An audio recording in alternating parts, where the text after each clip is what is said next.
વિઘ્નેશ્વરાય વરદાય સુરપ્રિયાય લંબોદરાય સકલાય જગદ્વિતાય નાગાનનાય શ્રુતિયજ્ઞ વિભૂષિતાય ગૌરીસુતાય ગણનાથ નમો નમસ્તે. જય શ્રી કૃષ્ણ, જય માતાજી. મારા વહાલા દર્શક મિત્રોને રેખા રાદડિયાના સ્નેહભર્યા નમસ્કાર. મિત્રો, અત્યારે ગણેશ મહોત્સવ ચાલી રહ્યો હતો અને આજે ગણેશજીનો છેલ્લો દિવસ, એટલે કે આજે ગણેશ વિસર્જનનો દિવસ. તમે બધા ગણેશ વિસર્જન કર્યું હશે, તો આપણે આજે વાત કરવી છે ગણેશ વિસર્જન વિશે. ગણેશ વિસર્જનમાં આપણી અંદરના દોષોનું વિસર્જન કરવામાં આવે તો જ ગણેશ ઉત્સવ ઉજવ્યો ગણાય. અંદરના દોષો એટલે શું?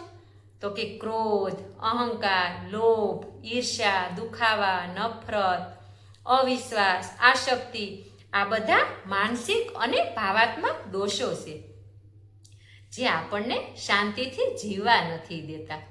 વિસર્જન એટલે મુક્ત થવું, હળવું થવું, એટલે કે આપણી અંદર રહેલા નકારાત્મકતા અને દોષોનો ત્યાગ કરવો. જો આપણે આવી રીતે કરીએ, આપણા દોષોનો ત્યાગ કરીએ, તો જ ગણેશ મહોત્સવ ઉજવ્યો ગણાય અને તો જ ખરા અર્થમાં ગણેશ વિસર્જન કર્યું કહેવાય. ગણેશજી માત્ર વિઘ્નહર્તા નથી, તેઓ જીવન જીવવાની એક રીત પણ શીખવે છે. ગણેશજીની આખી મૂર્તિ નિહાળીએ ને તો આપણને એક અંગ આપણને કંઈક કહી જાય છે. મોટું માથું કહે છે કે બધું શાંતિથી વિચારવું. મોટા કાન કહે કે બધાનું સાંભળવું અને ઓછું બોલવું. નાની આંખો કહે ધ્યાન અને એકાગ્રતા કરવું.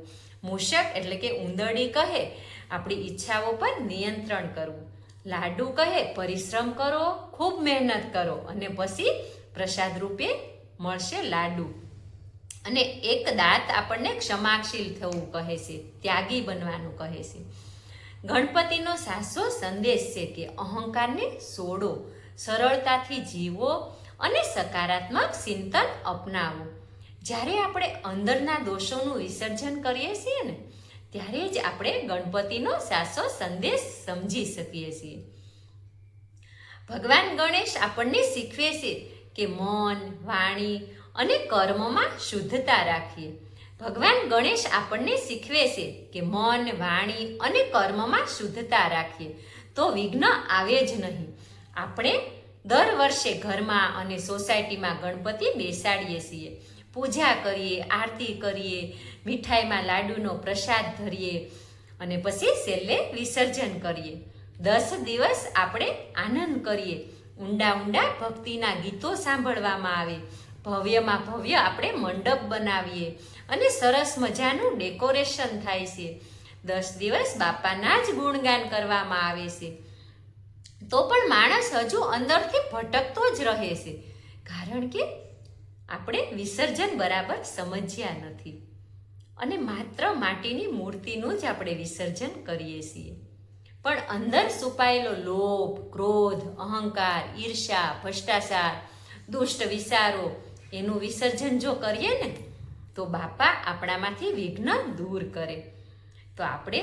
તો બાપા આપણે કંઈ પણ કાર્ય કરીએ ને એમાં વિઘ્ન આવવા જ ન દે.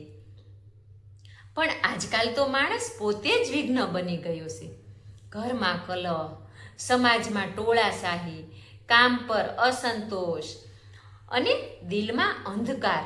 પછી ભગવાન કેવી રીતે ખુશ થાય?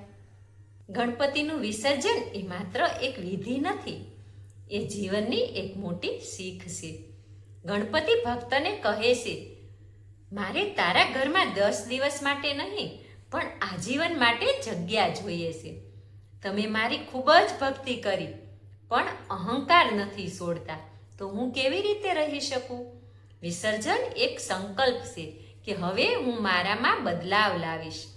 ગણપતિને હાથ જોડીને કહીએ કે દાદા, હવે હું અંદરથી સફાઈ લાવવાનો પ્રયત્ન કરીશ. ક્રોધથી પરેશાન થતા હતા પણ હવે માફ કરવાનું શીખીશું. બીજાના દુઃખમાં ઊભા રહીશું, લોભને ઓછો કરીશું, ભોગવટાની જગ્યાએ ભક્તિ કરીશું. આ શબ્દો સાથે વિસર્જન કરીએ તો ભગવાન યાદ રાખશે. ખરા અર્થમાં વિસર્જન એ છે કે અંદરની સફાઈ, મનની શુદ્ધિ, જિમ્મેદારીથી જીવવાની શરૂઆત જ્યારે આપણે કરીશું ને ત્યારે ગણેશજી આપણને આશીર્વાદ આપશે.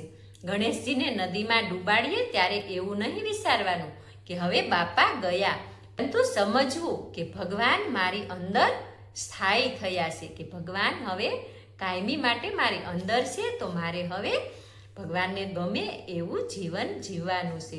હવે હું મારો રસ્તો સુધારીશ.